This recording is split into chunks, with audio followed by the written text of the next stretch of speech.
अस्सलामुअलैकुम। मुस्लिम एक्सप्रेस में आपका स्वागत है। दुनिया और देश आज चांद पर पहुंची है, पर जिस महाराष्ट्र के लातूर को स्वर्गीय विलासराव देशमुख जी सिंगापुर बनाना चाहते थे, आज उस लातूर में सिंगापुर का सपना नेस्त नाबूद होता हुआ दिख रहा है। गत कई वर्षों से लातूर शहर के इस मोहल्ले में लोग आदिवासियों की तरह जिंदगी गुजार रहे हैं, जिसके चलते उन्हें काफ़ी मुसीबतों का सामना करना पड़ रहा है। इस मोहल्ले में लाइट तो है लेकिन जलती नहीं है, नल तो है मगर पानी नहीं है, रास्ते हैं लेकिन डांबर नहीं है, नाली है पर सफाई नहीं है, लोग तो है लेकिन आरोग्य नहीं है। इसी बीच इन समस्याओं का सामना करते हुए डेंगू बीमारी के कारण एक युवक की मौत हो जाती है। फिर भी प्रशासन के कानों पर जूं तक नहीं रही। 10 सालों से इस प्रभाग के नगर सेवक कांग्रेस के रहे हैं। लोकसभा, विधानसभा, नगर निगम के चुनाव में वोट देकर भी वहां का आम नागरिक असुविधा के चलते परेशान रहता है। आइए देखते हैं यह विशेष रिपोर्ट, आपका मोहल्ला आपका सच।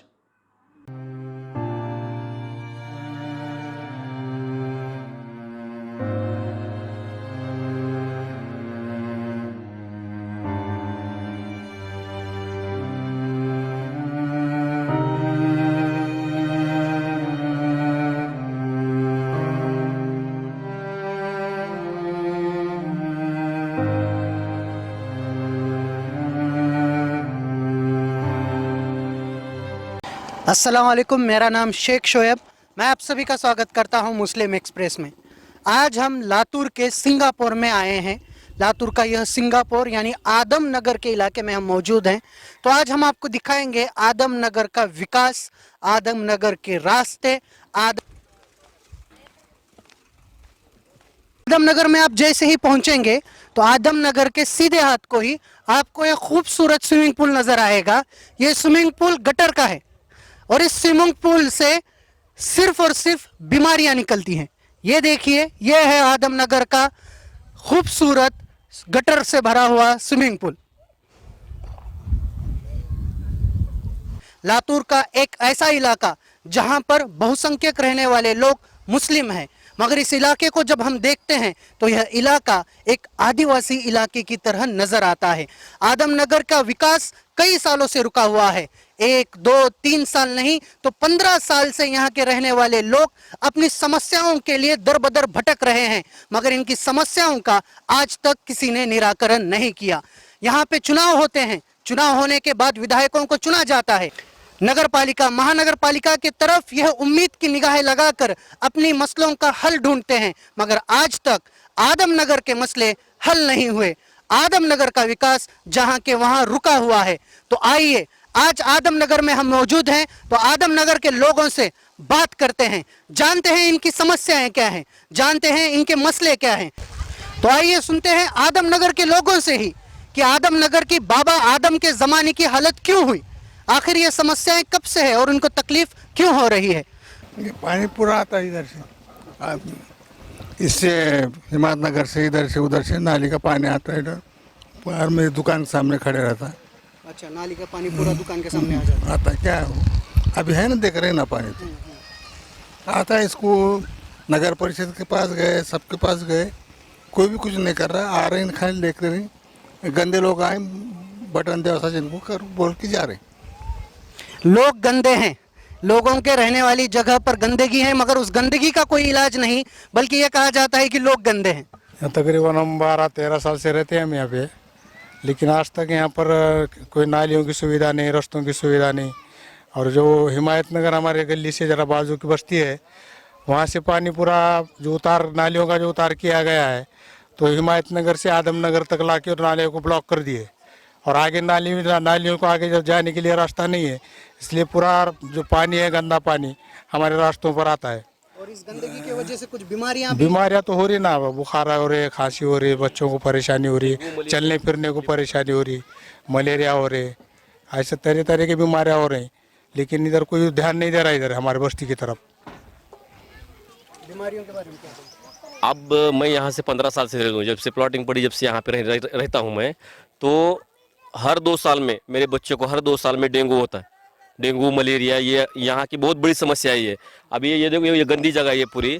मैं महापालिका इसका फोटो भी जो देवीदास कॉलेज साहब को सबको भेज दिया मैं वहाँ पे। हाँ, सब भेजा कोरोना के इसमें, तो वो कोई भी देखा नहीं इसको। आके कॉलेज पूरा बारिश अगर गिर गई यहाँ पे तो पूरा ये पानी जो है सबके घर में जाता है, तो यहाँ देखने को तो कोई नहीं आता। गटारा निकालते, ये गटार फुल इतनी भरी वाली गटार है ये कंक्रीट की गटार है बड़ी, ये ऐसी हो गई है पूरी। ये निकालने को तो यहाँ पे कोई नहीं आता। पूरे मच्छर भी सब गंदगी, यहाँ पे बहुत भयानक गंदगी है। तो ये जो आप सब कह रहे हैं कि यहाँ पे समस्याएं हैं, गंदगी है, इस पे आपने क्या किया और आपने जो कुछ किया इस पर सामने के प्रशासन से आपको क्या जवाब मिला?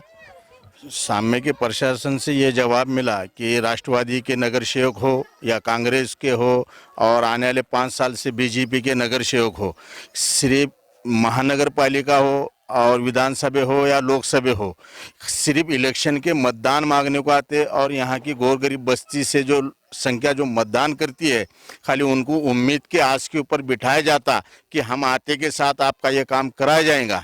लेकिन जब सच सीट मिल गई कि आदमनगर कौन है कि और लातूर शहर कौन है कि, ये किसी का कोई पता नहीं। और जब भी कोई नगर सेवक हो उसी को फोन किए तो खाली बोलता है कि 25 लाख का कोटा आया है आपके हिमायत नगर को, आपके आदमनगर को। 25 लाख रुपए नगर सेवक के घर में है क्या खासदार के घर में है, ये कुछ पता नहीं है। ये है आदमनगर की गंदगी जो सीधे होते हुए घरों के दरवाजों तक पहुंचती है और बीमारियों को खुला निमंत्रण देती है। तो आइए इन घर के मालिक से बात करते हैं कि क्या इनका मसला है। ये जो गंदगी आपके घर में आ रही है, इससे कुछ तकलीफ नहीं होती? बहुत तकलीफ हो रही है, मच्छर हो रहे, डेंगू मच्छर हो रहे हैं, बच्चे थोड़े बाहर निकल रहे नहीं। और ये पूरे गले का पानी यहाँ आ रहा है। नगर परिषद परसों दिन जाके हम 2-3 घंटे वहाँ सब औरतें जाके मिल के आए, फिर भी यहाँ आके खाली थोड़ी सी फोटो वोटो निकाले और वो लोग ऐसे ही निकल गए। कोई ध्यान दे रहा ही नहीं, किसी ने हल नहीं किया अभी? किसी ने भी हल नहीं किया। पूछना चाहिए कि क्या स्वच्छता अभियान सिर्फ अमीरों के लिए है? क्या गरीबों की झोपड़ी, गरीबों का घर स्वच्छता अभियान में नहीं आता? अगर आता है तो इनकी गटारों का पानी क्यों नहीं निकला? इनके घरों के सामने की गंदगी साफ क्यों नहीं हुई? इनका जवाब देने वाले नगर सेवक कहां पर हैं? यह है आदमनगर की वो गंदगी भरी रोड जहां से यहाँ के लोग हर रोज गुजरते हैं। यहाँ के बच्चे, यहाँ के बूढ़े, यहाँ की औरतें हर रोज इस गंदगी से होकर अपने घरों को जाती हैं। अब यहाँ का आरोग्य विभाग क्या कर रहा है ये पूछना पड़ेगा। यहाँ के रास्ते क्यों नहीं बने? यहाँ के नगर सेवक अब तक क्या विकास का काम कर रहे हैं? और यहाँ के विकास के लिए जो पैसे आते हैं वो पैसे आखिर जाते कहाँ हैं? विकास तो यहाँ पर नजर नहीं आ रहा। यहाँ पे नजर आ रही है सिर्फ गंदगी और रास्तों का अधूरा काम। इसी गंदगी के वजह से एक माँ ने अपने प्यारे को खो दिया। इसी गंदगी के वजह से एक माँ ने अपने लाडले को खो दिया, तब भी ये सोया हुआ प्रशासन नहीं जागा। तो आइए हम उस घर पर पहुंचकर उसी गंदगी से होते हुए उस घर तक पहुंचते हैं और उस माँ को पूछते हैं उसका क्या मसला है, उसका दर्द क्या है। क्या हुआ था आपके बेटे का? मेरे बेटे को बुखार आई थी, खांसी बुखार, ये ऐसा चिकड़ है पूरे घर में, रात दिन मच्छर रहते। मेरा बच्चा भोला था, ऐसा बाहर चलने फिरने नहीं आता था मेरे बच्चे को। वो मच्छर काट काट के बुखार ही बच्चे की इंतकाल हुआ 2-4 महीने हुआ। 2-4 महीने पहले? हाँ कलर क्या होता बोले? बुखार आती, खाली बुखार आ रही थी। आपके घर में कितने बच्चे हैं? ये 2 बच्चे लगा, वो मेरा भोला एक बच्चा था, एक बेटा है, बच्चों का बाप है। हरित्या में जीते जाने। अच्छा, क्या उम्र थी बच्चे? 22-23 साल का था, इसके बाप से छोटा था, इसके बाप से। जवानी में? हाँ जवानी में इंतकाल हुआ। क्या करते हो? कोई नहीं आया आपके घर पे नहीं आया कोई भी, मदद करने, गंदगी हटाने? नहीं आए, कोई भी नहीं आए। देखो ना, सब तरफ देखो, देखो ये 2 बच्चे रात दिन घर में बैठा ले, रास्ता नहीं है जाने को, बच्चों को रास्ता नहीं है बाहर आने को। ये औरतें अपनी चौखट, अपने घरों की चौखट के बाहर निकल के नगर पालिका, महानगर पालिका के दरवाजे पर जाकर बार बार अपनी आवाज उठा रही है, अपने मसले कह रही है, अपना दर्द बता रही है, मगर यहाँ की गंदगी हटने का नाम नहीं लेती। जनता के मुताबिक नगर सेवक कहते हैं कि कोटा लाखों का आया है, मगर वो कोटा इनके घरों तक नहीं पहुंचता, इनकी झोपड़ियों तक नहीं पहुंचता। तो आखिर वो पैसा जाता कहाँ है? अब हम पूछेंगे इस बस्ती की माओं से, बहनों से कि इनके बच्चे यहाँ पर रहते हैं, इसी गंदगी में रहते हैं, इसी गंदगी में खेलते हैं, तो उनका क्या कहना है, वो क्या सोचती हैं इस गंदगी के बारे में, इस विकास के रुके हुए काम के बारे में? गटर के वास्ते 2-3 खुद गए हम उनके नगर सेवक घर को। उन्होंने क्या बोले हमारे पास नहीं, शैलेश के घर को जाओ। शैलेश ने बोले वहाँ हमारे घर में कोई भी नहीं, दूसरी तरफ जाओ। फिर लोखंडे सर के पास गए, वहाँ पे भी उन्होंने क्या बोले इतना लॉकडाउन होंगे हम आते ही तुम्हारे को जीसीबी घटारा करके देती। वहाँ से गए, कोरोना हुआ, कोई आया नहीं, हमारे को देखा भी नहीं। ये मच्छर से दुनिया का परेशान हुए, कोई बीमार पड़ा, कौन मरा, कुछ भी करा था, हमारी तरफ कौन आके देखा नहीं। 15 साल हुआ हमें ऐसी परेशानी उठाने लगे। हाँ हाँ, तो वो नगर सेवक को बुलाए तो क्या बोला उन्हें, हमें क्या छतरी लगाना क्या कहे। हाँ क्या नाम था कि उधर का गए, हमें क्या ऊपर छतरी लगाना क्या कहे, तुम्हारा आड़ाओ न रुकाओ क्या पानी। आदम नगर की ये खस्ता हालत आपने देखी। अब सवाल है कि आदम नगर की ये गंदगी कब हटेगी। आज एक बेटी की जान गई है, कल सैकड़ों बेटों की जान जाने के बाद क्या महानगर पालिका जागेगी। आखिर यहाँ के नगर सेवक जो विकास के दावे कर कर चुनकर आए हैं, वो यहाँ पर विकास कब करेंगे। इन्हीं समस्याओं का हल महानगर पालिका निकालेगी, इनके नगर सेवक नींद से जागेंगे। इसी आशावाद के साथ हम विदा लेते हैं। इसी तरह आप अगर अपने मोहल्ले के समस्याओं से जूझ रहे हैं तो हमें इस नंबर पर संपर्क करें। हम दिखाएंगे आपका मोहल्ला, आपका सच। बने रहे मुस्लिम एक्सप्रेस के साथ, आपकी आवाज, आपकी ताकत। आपका मुस्लिम एक्सप्रेस, आपकी आवाज, आपकी ताकत।